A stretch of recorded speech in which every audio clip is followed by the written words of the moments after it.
նախ եւ առաջ մեզ համար կանխատեսել էր այս դատավճիռը եւ այս պատժաչափն ու պատժատեսակ։ Եթե հիշեք,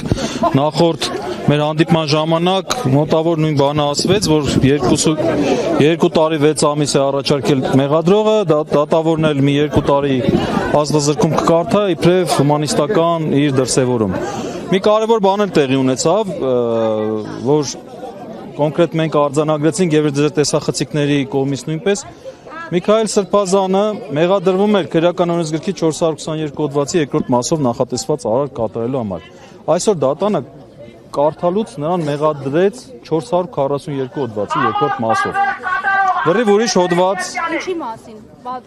Այս հոդվածը լրիվ ուրիշ բանի մասին է, վերաբերում է պաշտոնատար անձի կողմից ապօրինի ձեռնարկատիրական գործունեությանը մասնակցելու։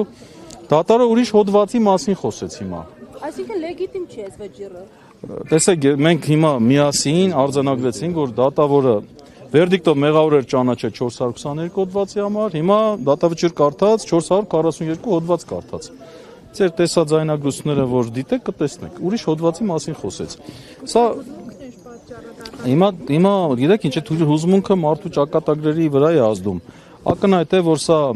պատվիրված ակտ էր եւ Միքայել Սրբազանը չի կատարել ոչ 442 հոդվածը, ոչ 422 հոդվածով կատարված նախատեսված արարք։ Միքայել Սրբազանը իշխանություն զավթելու կոչ չի կատարել։ Միքայել Սրբազանը սահմանադրական կարգը տապալելու կոչ չի կատարել։ Այնինչ վերագրում են Միքայել Սրբազանին, դա իր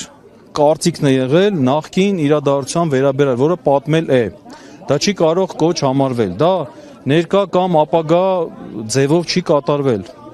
Ինչպես բացատրենք, որ չկա այստեղ իրավախախտում։ Իսկ եթե սխալ հոդվածը ձեր ասելով կարդացել, սա իրավական ուժ ունենում է նման դատավճիռ։ Տեսեք, հիմա չեմ ուզում առաջընկնել որոշ հուշումներ տալ դատավորին, հիմա տեսնենք։ Դատական ակտը Այո, ավելին ասեմ, մենք արդեն ստացել ենք Վճռաբեկ դատարանի որոշումը, որով մեր բողոքը վարույթ չի ընդունել է մերժել է առաջի կալանքի հետ կապված եւ այդ մասով մենք նաեւ միջազգային ացան ենք դիմելու, եվրոպական դատան ենք դիմելու, այս դատավճիռը արդեն աշխատում ենք այդ ուղղությամբ, դատավճիռը անպայման բողոքարկվելու է վերաքննիչ ատյան, Միքայել Սրբազյանը նույնպես սպասում էր այս դատավճռին, այսինքն ինքն էլ էր ակնկալում, ինքը հոգեպես պատրաստ էր, այո, ինքը ի սկզբանե տրամադրված էր, որ իր նկատմամբ քաղաքական հետապնդում է իրականացվել եւ իրականացվել։ Այսքան է, եթե հարց ունեք, խնդրեմ։ Իսկ մեղադրանքի, այսինքն հոդվածի փոփոխությունը ինչու եք պայմանավորում։ Մտավախություններ ունեին, որ եթե բողոքարկեիք շատ հեշտությամբ հաղթանակի կհասնեիք, թե երկրորդ։ Չէ,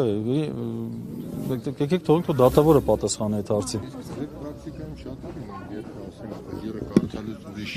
հոդված են ասում, բայց մեղադրանքը այո։ Իմ պրակտիկայում առաջի դեպքն է, որ արքեպիսկոպոսի նման անհիմն մեղադրանքով դատապարտում են։ Առաջի դեպքն է իմ պրակտիկայում։